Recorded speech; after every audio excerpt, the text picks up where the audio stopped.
Hello there, Internet peeps. It's your good buddy Rue here, not only with a review, but my second official drunk review. In case you're curious, the drink tonight of choice is the White Russian, the Caucasian. Thank you, dude. So, here we go. One of my top 10 favorite things to do is talk about comic books. So, here we go. 1, 2, 3. Hooray! Comic books! First one up to date is Green Lantern Corps number 52. This is actually, according to my DCBS order form, the last Green Lantern Corps book I'm going to get. I have found the past, I want to say, 6 months rather boring. This one, on the other hand, was actually really good. I enjoyed it. It was the end of, I don't even remember, the Revolt of the Alpha Lanterns. It had the nice little cyborg Superman guy here. It was a pretty good comic, very, very entertaining. Part of me is thinking, you know what, Rue? Yes, Rue? Maybe you shouldn't stop reading it. And then Rue answers, hey, Rue. Yes, Rue? Go out on a high note. So that's what I'm doing. I'm not really the world's biggest fan of Tony Bedard, or however you say his name. But this is a good comic book to end this in my portion of the series on. And it's honestly just been boring me. And I'm down to maybe, I think, 2, maybe 3. Yeah, 3 DC books now. Regular Green Lantern, The Flash, and Batman. So DC, seriously, step it up and make things interesting to me. Moving on. Hulk 25. Jeff Parker. This is just between the two of us. If you keep this up, maybe finally I'll have an ongoing book that you write that I might see what everybody else seems to see in you. Because you basically have me almost to the point I'm going to drop Thunderbolts. Everything else you've ever written, except for the Hulk one-shot you did for some of this stuff, I found incredibly overrated. But Hulk 25 is two halves of a comic book that make one pretty good comic. The first half with Thunderbolt, and the second half with A-Bomb. You know what? If you've been enjoying Hulk up till now, keep reading it, and this is along the same lines. If you have not been enjoying Hulk up until now, I have no idea why you read 24 issues of a comic book you didn't like. That makes you stupid. So why would you have done that? That honestly, seriously, why would you have read 24 issues of a comic book you didn't like? That's just dumb. No, seriously, you're stupid. Moving on. Thor 615. Okay, I really did try to be excited that Fraction was taken over. Like, everybody knew, it was like, sweet, Fraction's taken over Thor. Like, he did all those great one-shots. And I kept trying to be excited because he did those great one-shots. And then I remembered every ongoing that Fraction has written that I've read. And I'm like, wow, he's going to turn Thor into Uncanny X-Men, which is barely readable. And then we have 615, right here. Fraction's first Thor book. And you want me to tell you what half this book is? Half this book is stuff we've already read. Oh, look, Thor's pining over Loki. You know what? We've already had the funeral issue. Oh, look, Baldr is crying because he's king and he failed. We've already had that issue. Other people wrote it. This entire issue read as if Fraction's trying to write one story while trying to rewrite a bunch of stuff that he doesn't think was written good enough. And it's like I feel like I wasted half of a comic book because half of this comic was Fraction writing stuff that's already been done. And it just, even in the stuff that is new, I found relatively boring. I don't like the art. I don't think the art is very good for Thor. Here you go. Oh, look at this. It's a lot of blue. So this was a random page. I feel bad. Maybe this might not be like really good sampling. That's what I was looking for. Sampling of what I'm talking about. But no, this just whatever. I'll give it a couple more issues just because I've already ordered them. But I highly doubt that I'm going to keep on with Thor now because Fraction. Not only do I find his ongoings relatively boring, and Thor is not as important to me as X-Men, but Fraction can't end a story well. So there's that with that. Nemesis, number 3.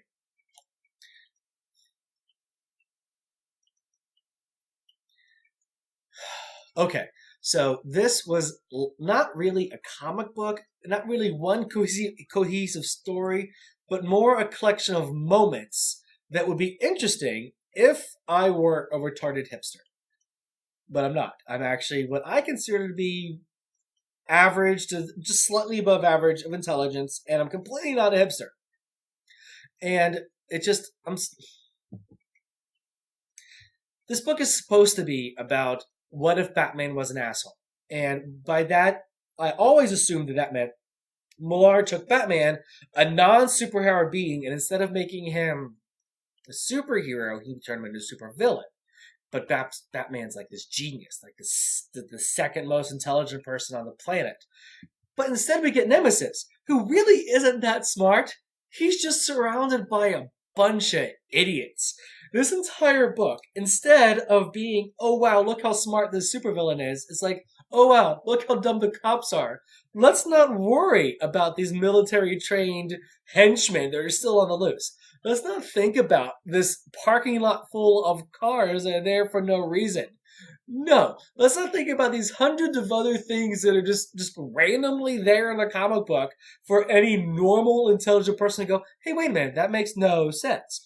No, instead, what we're going to do is pretend that just random cussing and random violence and these shocking moments equal good writing. They don't. I'm sorry, Miller.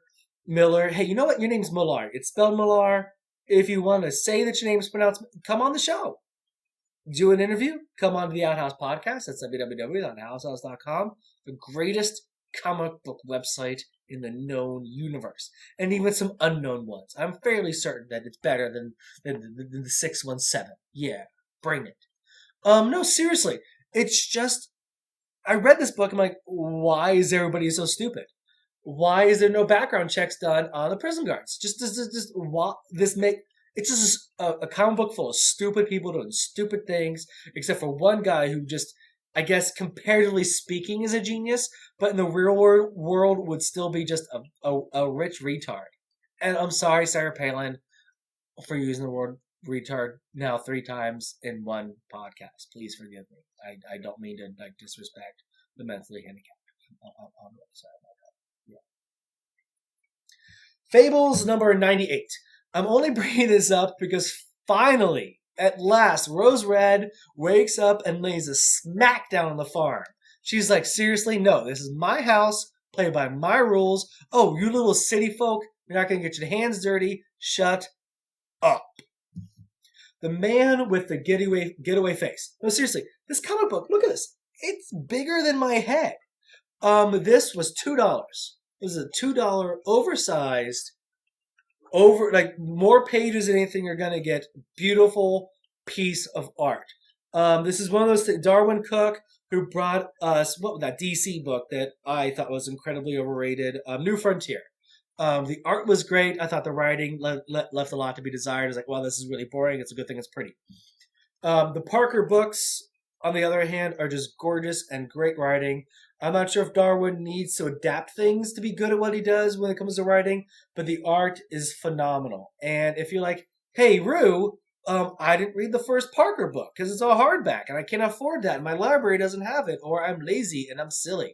You know what? If you've seen the movie Payback, you don't need to read the first one to understand how great The Man with the Getaway Face is. This is a one-shot. It's a $2 one-shot. It's wonderful. And it basically is a sequel to Payback, except for in the books, he doesn't take the hooker with him. There you go. That's all you need to know. So that's it with the comic books I felt like talking about this week. I got 2 Ask Rues this right now. Oh, I'm running out of time. Here we go. Number 1 from a post from YouTube, BJ Chester, and he wants to know, what comic book character do I believe is completely overrated and overused? I tried to be creative here, but my brain kept going back to Superman. I just don't get it. I don't see why Superman deserves the thousands of comic books, TV shows, and movies he gets. He's boring, he's lame, he's overrated and overused, and the best Superman story I've ever read, and I've read quite a few because I'm trying to understand the character. The best one is Hitman 32. Next from System Psycho. Love the screen name. My favorite Marvel character, Deadpool, can't lie. And followed closely by Adam X. And he also wants to know who my football team is. And you know what? Cincinnati Bengals. Who dey? So that's it, guys. I hope this didn't run long on YouTube. Everybody have a good one. Later, peeps.